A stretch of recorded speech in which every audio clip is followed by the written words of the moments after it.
Everyone, this is Priyanka and welcome back to Priya explore. सो आज class 10th के NCERT का थर्ड क्लास रहेगा। फर्स्ट सेकंड ऑलरेडी कंप्लीट हो चुका है और चीज़ें आपको हाईलाइटेड दी जाती हैं, यानी कि जो फैक्ट आपके एग्ज़ाम में पूछे जा चुके हैं या फिर जो पूछने की संभावना है वो सारी चीज़ें आपको इस तरह से हाईलाइट करके प्रोवाइड किया जाता है। तो इवन नोट्स भी आपको नहीं बनाना है ना, इसी PDF को आप सेव कर लीजिए। नेक्स्ट टाइम जब भी रिवीजन करना हो आप इजीली इस तरह से रिवाइज कर पाओगे ना। तो क्लासेस आपके लिए बहुत हेल्पफुल रहने वाली है, ये मेरी गारंटी है। आपको क्या करना है, थोड़ा सा वक्त देना है और आप वीडियो को 2x पे भी लगा के सुन सकते हैं ईजिली ना। 1 से 2 बार ही सुनेंगे, चीज़ें आपके दिमाग में बैठ जाएंगी ना। सो क्लास 6 हमने कंप्लीट कर लिया है, वो ज़रूर कंप्लीट करिएगा। और अभी हम क्लास 10th कर रहे हैं और इस तरह से पूरी हमारी सीरीज़ चलेगी ना। क्लास 10th फिर 9 8 ना, इस तरह से हम पूरा NCERT आपका science plus geography, because geography के फैक्ट सबसे ज़्यादा आते हैं आपके, ठीक है। तो इन्हें कंप्लीट करेंगे पहले। चलिए शुरू करेंगे। चैप्टर 3 है हमारा जल संसाधन। भाई जल संसाधन की बात करते हैं तो पृथ्वी पर अगर हम देखते हैं ना तो 3/4 भाग ऐसा है जो पानी से घिरा हुआ है। और जल जो है, वाटर जो होता है, एक नवीकरणीय योग्य संसाधन है। नवीकरणीय यानी कि इसको आप जितना इस्तेमाल करें ये कभी ख़त्म नहीं होने वाला है ना। स्टिल हमें पानी की कमी महसूस होती है।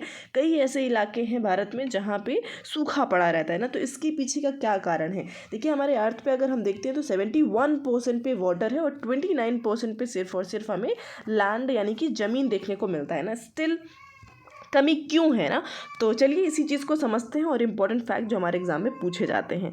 भाई यहाँ पे देखना है जल दुर्लभता, जल संरक्षण एवं जल प्रबंधन की आवश्यकता। तो जैसे कि मैंने कहा कि जल के विशाल भंडार नवीकरण होने के बावजूद यह सोचना मुश्किल हो जाता है ना कि भाई जल दुर्लभता का सामना करना पड़ सकता है ना। ये चीज़ें समझ में नहीं आती है, लेकिन हमें ऐसा फेस करना पड़ता है। क्यों?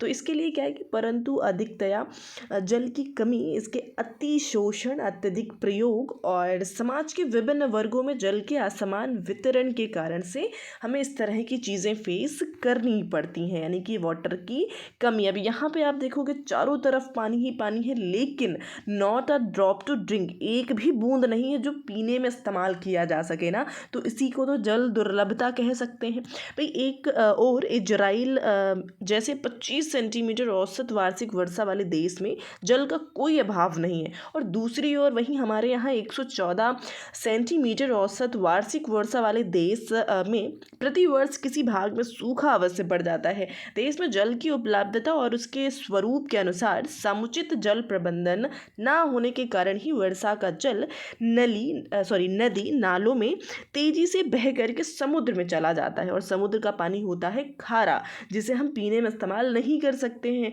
ठीक है। फ़िल्टर करके पी सकते हो, बट हर कोई इतना स्ट्रॉन्ग नहीं है इकोनॉमिकली कि वो चीज़ें फ़िल्टर करके ही पी सके ना। जिससे वर्षा के बाद के लगभग 9 महीने देश के लिए पानी की कमी के होते हैं, लाइक कमी महसूस होती है लोगों को पानी की। और यही मूल कारण है कि देश में जलीय अभाव के जिसे हम उचित प्रबंधन के द्वारा ही नियंत्रित कर सकते हैं। आगे क्या कहते हैं भाई कि अब ये फैक्ट जो आपके एग्ज़ाम में डायरेक्टली यहाँ से पूछा जा सकता है कि अटल भूजल योजना को 7 राज्यों जैसे कि गुजरात, हरियाणा, कर्नाटक, मध्य प्रदेश, महाराष्ट्र, राजस्थान, उत्तर प्रदेश के 80 जिलों और 229 यानी कि 229 प्रशासनिक ब्लॉकों तालुकाओं की 8220 जल की कमी वाले ग्राम पंचायतों में कार्यान्वित किया जा रहा है। किसको? तो अटल भूजल योजना के तहत। तो ये फैक्ट आपके एग्ज़ाम में डायरेक्टली यहाँ से अटल भूजल योजना के तहत किन किन राज्यों को यहाँ पे जो सुविधा है पहुँचाने की कोशिश करी गई थी, वो ये सारे राज्य हैं, इनका नाम आपको याद होना चाहिए ना। आगे क्या कहते हैं भाई कि प्रचुर मात्रा में जल उपलब्ध होने के बावजूद या घरेलू और औद्योगिक अपशिष्ट रसायनों, कीटनाशकों और कृषि में प्रयुक्त उर्वरकों द्वारा प्रदूषित हो जाता है और मानव उपयोग के लिए खतरनाक हो जाता है। मतलब पानी होता है बट हम उसका इस्तेमाल नहीं कर पाते हैं ना। और भारत सरकार ने जल जीवन मिशन यानी कि JJM शॉर्ट फॉर्म में बोलेंगे की घोषणा करके ग्रामीण क्षेत्रों में रहने वाले लोगों के जीवन की गुणवत्ता में सुधार लाने और विशेष रूप से जीवन यापन को आसान बनाने को सर्वोच्च प्राथमिकता दी है। और जल जीवन मिशन का लक्ष्य प्रत्येक ग्रामीण परिवार को लंबी अवधि के आधार पर नियमित रूप से प्रति व्यक्ति 55 लीटर के सेवा स्तर पर पीने योग्य पाइप के पानी की आपूर्ति सुनिश्चित करने में सक्षम बनाना है। जल जीवन मिशन भारत सरकार के द्वारा लाया गया था। इस चीज़ को आप ध्यान देंगे, और साथ में कहाँ पे और किस तरह से चीज़ों को अवेलेबल कराया गया, कितना पानी अवेलेबल कराया गया, ये चीज़ें आपको पता होना चाहिए। फैक्चुअल है और ये एग्ज़ाम में पूछे जा सकते हैं आपके। ठीक है, ये हमने कर लिया भाई क्या।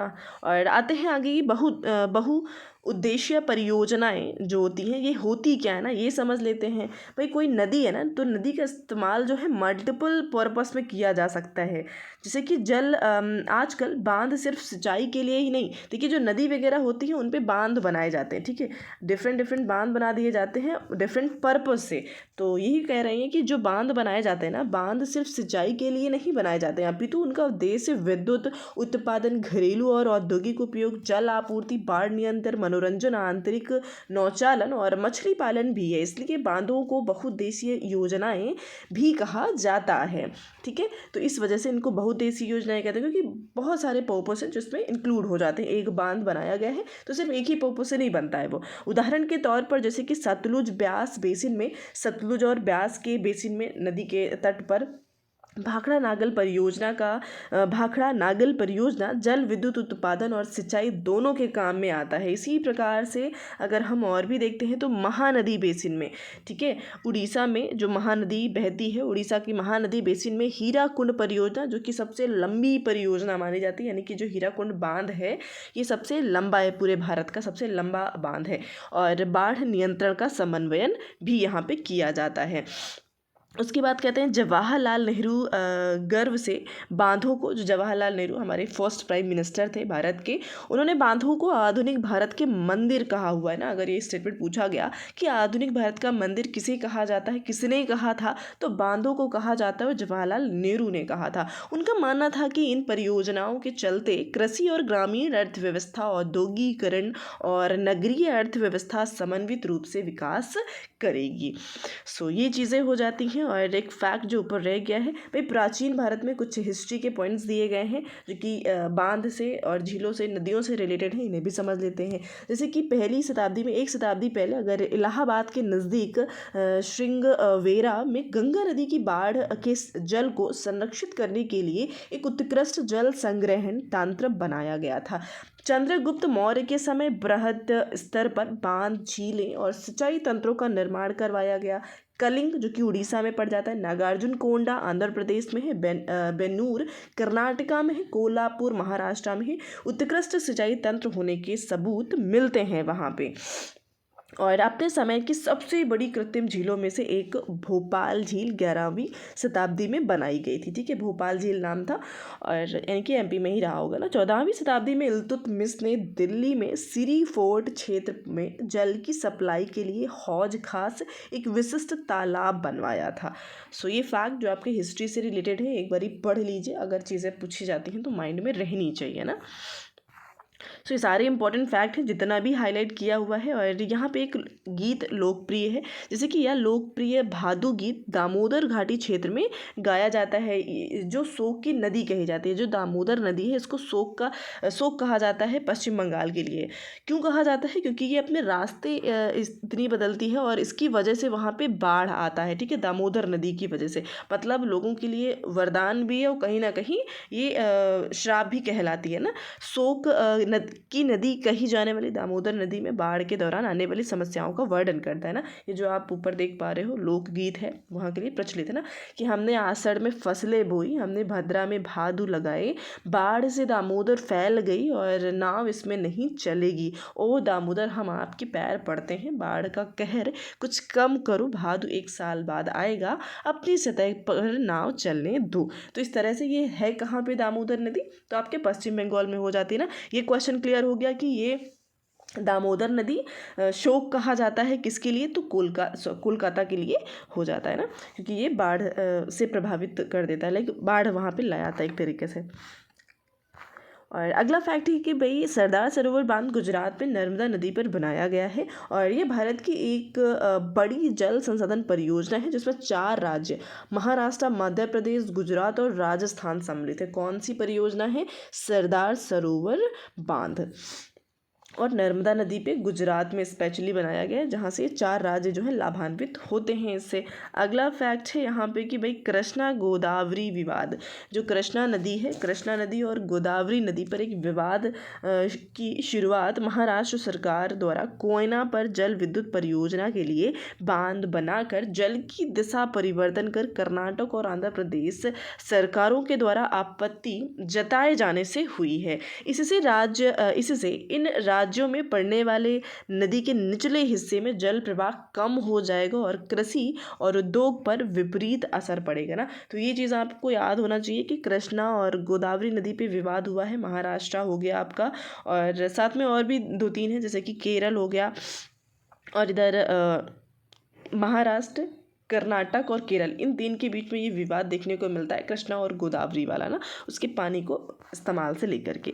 अगला है प्रधानमंत्री कृषि सिंचाई योजना लाई जाती है। तो इस कार्यक्रम के तहत, इस कार्यक्रम के कुछ व्यापक उद्देश्य थे ना, जैसे कि खेत में पानी की वास्तविक उपलब्धता को बढ़ाना और सुनिश्चित सिंचाई के तहत बुवाई योग्य क्षेत्र का विस्तार करना, अपव्यय को कम करना और अवधि और सीमा दोनों में उपलब्धता बढ़ाने के लिए खेत में पानी के उपयोग की दक्षता में सुधार करना, सिंचाई और अन्य जल बचत प्रौद्योगिकियां और सतत जल संरक्षण प्रणालियों को अपनाना। तो ओवरऑल आपको इसके उद्देश्य याद होने चाहिए, ऊपर है ना, बहुत रटने की ज़रूरत नहीं है, बस एक बारी पढ़ लेंगे वो इनफ होगा। आगे क्या कहते हैं कि भाई जो बांध बाढ़ नियंत्रण के लिए बनाए जाते हैं, उनके जलाशयों में तलछट जमा होने से वे बाढ़ आने का कारण बन जाते हैं। अत्यधिक वर्षा होने की दशा में तो वे बड़े बांध भी कई बार बाढ़ नियंत्रण में असफल हो जाते हैं। ठीक है, तलछट जम जाने के कारण से इस तरह की जो दिक्कतें हैं वो भी देखने को मिलती है ना। बांध बनाए तो जाते हैं ताकि बांध बनाए जाते हैं ताकि बाढ़ को नियंत्रित किया जा सके ना, और इसमें जो है मुख्य नदियाँ और बांध जो हैं आपको दर्शाए गए हैं। जैसे कि जो डॉट आप देखोगे ना, ये डॉट है, ये क्या है, सलाल प्रोजेक्ट यानी कि सलाल परियोजना है। सारी नदियाँ दिखाई गई हैं आपको। ठीक है, यहाँ से सिंधु नदी निकलती है, इधर पाकिस्तान में चली जाती है, और सारी ही नदियाँ आपको यहाँ पे दिखाई गई हैं, आप देख सकते हो। जैसे कि टिहरी बांध है, उत्तराखंड में बना हुआ है, सबसे ऊंचाई पर, भारत का सबसे ऊंचाई पर स्थित बांध कौन सा है, तो टिहरी बांध है। महानदी पर बना हुआ हीराकुंड बांध जो कि सबसे लंबा बांध है, और यहाँ पे गोदावरी नदी पे प्रवारा बांध बनाया गया है, सरदार सरोवर बांध बनाया गया है, राणा प्रताप सागर बांध राजस्थान में बना हुआ है, कोयना बांध बना है। तो ये सारी ही आपकी बांध है। रिहंद बांध जो इस तरह से ये सारी सोन नदी पर बना हुआ है। तो आपको ये, आप चाहें तो इसमें आपसे पढ़ सकते हो, ये इंपॉर्टेंट है, यहाँ से पूछा जाएगा क्वेश्चन आपका। नागार्जुन सागर बांध हो गया, और मैटूर हो गया जो कि कावेरी नदी पर बना हुआ है। इधर पेरियार बांध हो गया, और सारी नदियाँ और बांध सारे ही आपको इसमें शो किए गए हैं। आगे बढ़ते हैं तो यह भी माना जा सकता है कि बहुउद्देशीय योजनाओं के कारण भूकंप आने की मतलब जैसे हमने एक दिक्कत देखी कि जो भी तलछट जम जाता है उसकी वजह से वहाँ पे बाढ़ नहीं रोक पाता है, वो कहीं ना कहीं बांध इस चीज़ में असफल हो जाता है, और बहुउद्देशीय योजनाओं के कारण भूकंप आने की संभावना भी बढ़ जाती है, और अत्यधिक जल के उपयोग से जल जनित बीमारियाँ भी हो जाती हैं ना, जैसे फसलों में कीटाणु जनित बीमारियाँ और प्रदूषण फैलाते हैं ना, इस तरह से चीज़ें देखने को मिलती हैं। वर्षा जल संरक्षण, अब जब बारिश होती है तो सबसे ज़्यादा शुद्ध वर्षा के जल को ही माना जाता है, तो उसे कहीं ना कहीं ऐसी जगह जहाँ पे बारिश बहुत कम होती है या फिर वहाँ सूखा देखने को मिलता है ना, तो वो लोग क्या करते हैं, वर्षा के जल का संग्रहण कर लेते हैं ना। तो किस तरह से वो संग्रह करते हैं ये चीज़ हम समझते हैं, और कई जगहों पे हमारे भारत में कई ऐसे राज्य हैं उन्हें अलग अलग नामों से भी जानते हैं किस तरह से वो वर्षा जल का संग्रहण करते हैं, और एग्जाम में पूछे भी जाते हैं वो चीज़ें ना। जैसे कि यहाँ पे गुल और कुल के नाम से जाना जाता है, कहाँ पर, तो इसे समझ लेते हैं। और आवश्यकता के अनुसार वर्षा जल, भौम जल, नदी जल और बाढ़ जल संग्रहण के अनेक तरीके विकसित कर लिए थे, और पहाड़ी और पर्वतीय क्षेत्रों में लोगों ने गुल अथवा कुल यानी कि पश्चिमी हिमालय की अगर हम बात करते हैं ना, पहाड़ी इलाके की बात हुई है। जैसी वाहिकाएं नदी की धारा का रास्ता बदल करके खेतों में सिंचाई के लिए बनाई जाती थी। और पश्चिमी भारत विशेषकर राजस्थान में पीने का जल एकत्रित करने के लिए छत वर्षा जल संग्रहण, मतलब कि छत से ही जैसे पानी आ रहा है, छत में आ रहा है, तो ऐसा किया जाता था कि हर छत में ऐसी स्थिति, जैसे इस पिक्चर में भी आप देख रहे हो ना कि छत का पानी डायरेक्ट ज़मीन के अंदर जा रहा होता है। इस तरह से कनेक्शन चीज़ें की जाती थी। तरीका आम था। पश्चिम बंगाल में बाढ़ के मैदान में लोग अपने खेतों की सिंचाई के लिए बाढ़ जल वाहिकाएं बनाते थे। शुष्क और अर्ध शुष्क क्षेत्रों में खेतों में वर्षा जल एकत्रित करने के लिए गड्ढे बनाए जाते थे ताकि मृदा को सिंचित किया जा सके और संरक्षित जल को खेतों के लिए उपयोग में लाया जा सके। राजस्थान के जिले जैसलमेर में खादीन और अन्य क्षेत्रों में जोहड़ इसके उदाहरण देखने को मिलते हैं। राजस्थान के अर्ध शुष्क और शुष्क क्षेत्रों विशेषकर बीकानेर, फलोदी और बाड़मेर में लगभग हर घर में पीने का पानी संग्रहित करने के लिए भूमिगत टैंक अथवा टांका हुआ करते थे। आगे क्या कहते हैं भाई कि जैसे कि यहाँ पे दिया गया है कि बेकार पड़े हुए कुएं के माध्यम से पुनर्भरण। ये कुआं था जिस पे पानी नहीं है, लेकिन इसको फिर से इसका जीर्णोद्धार करने का कुछ ये तरीका अपनाया गया ना, जो छत पे भरा हुआ पानी रहता है बारिश का, उसको वहाँ पे पहुँचाया जाता था। और प्रॉपर इसका प्रोसेस लिखा हुआ है कि किस तरह से उसको बनाते हैं ना, तो ये आप यहाँ पर देख सकते हो।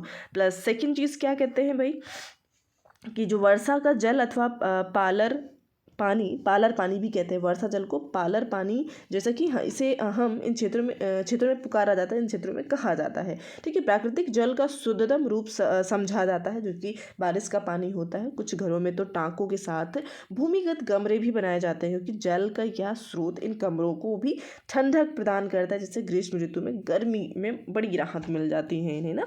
एक रोचक तथ्य दिया गया, जैसे मेघालय की बात करते हैं ना, तो मेघालय की राजधानी शिलोंग में छत वर्षा जल संग्रहण प्रचलित है। वहाँ पे भी इस तरह से जल का संग्रहण किया जाता है, जो आपने छत वाला सिस्टम देखा ऊपर। ये रोचक इसलिए हो जाता है, इंपॉर्टेंट क्यों है, क्योंकि भाई चेरापूंजी और मासिन राम, भाई चेरापूंजी और मासिन राम ये जहाँ विश्व की सबसे अधिक वर्षा होती है, और ये भी मेघालय में ही है। ठीक है, शिलोंग से 55 किलोमीटर की दूरी पर ही स्थित है, और यह शहर पीने के जल की कमी की गंभीर समस्या का सामना कर रहा होता है। कौन सा? शिलोंग। तो बताइए, मतलब 55 किलोमीटर पे, जो कि विश्व में सबसे ज़्यादा वर्षा के लिए प्रसिद्ध है, चेरापूंजी और मासिनराम, और उससे 55 किलोमीटर दूरी पे इस तरह से सूखा देखने को मिलता है ना।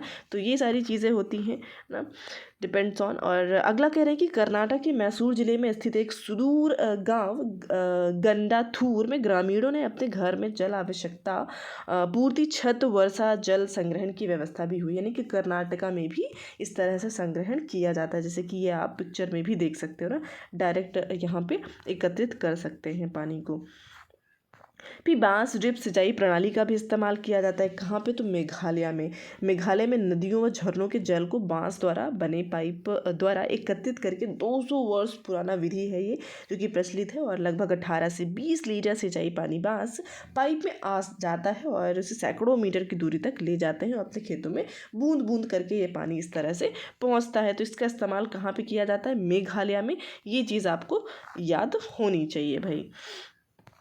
ये पूरा प्रोसेस दिया गया है ना, कि चित्र 1 में देखोगे 2, 3, 4, तो खैर आप ये समझ के चलिए कि कहाँ पे होता है। और एक लास्ट फैक्ट रहेगा कि तमिलनाडु एक ऐसा राज्य है जहाँ पूरे राज्य में हर घर में छत वर्षा जल संग्रहण ढांचा बनाना आवश्यक कर दिया गया था। यानी कि गवर्नमेंट ने ऐसा कर दिया था ना, अगर आप ऐसा नहीं करते हैं ना, घर बनवा रहे हैं और आप इसकी सुविधा नहीं करते हैं अगर, तो उन पर कानूनी कार्यवाही भी की जा सकती थी। सो ये अच्छी भी चीज़ है, अगर हम पानी इस्तेमाल कर रहे हैं और ग्राउंड लेवल भाई लगातार हम उस पानी को इस्तेमाल करते हैं और ग्राउंड लेवल में पानी कम होता जाता है, तो अगर ऐसा करते हैं आप, तो चीज़ें मेंटेनेंस बना रहता है ना, आपके लिए ही बेहतर है भविष्य के लिए। तो इस तरह से ये इससे रिलेटेड क्वेश्चन इस चैप्टर के दिए गए, चाहें तो आप इन्हें भी सॉल्व कर पाएंगे। ये चैप्टर यहीं पे फिनिश होता है। अब फर्स्ट टाइम है तो चैनल को सब्सक्राइब ज़रूर करें, और कमेंट सेक्शन में फीडबैक देना आप भूल जाते हो ना, विच इज़ वेरी बैड। भाई फीडबैक ज़रूरी है, उससे मेरा मोटिवेशन बढ़ता है और आपके लिए और बेहतर चीज़ें की जा सकती हैं, करने की कोशिश की जा सकती है ना। तो आप ज़रूर कमेंट सेक्शन में फीडबैक दिया करें। सारी ही PDF आपको टेलीग्राम पे मिल जाएगा, लिंक डिस्क्रिप्शन में मिलेगा ना इसका, तो ज़रूर वहाँ से ज्वाइन कर लीजिएगा। सो आज के लिए इतना ही रखते हैं, मिलते हैं नेक्स्ट सेशन में नेक्स्ट चैप्टर के साथ। Thank you so much everyone.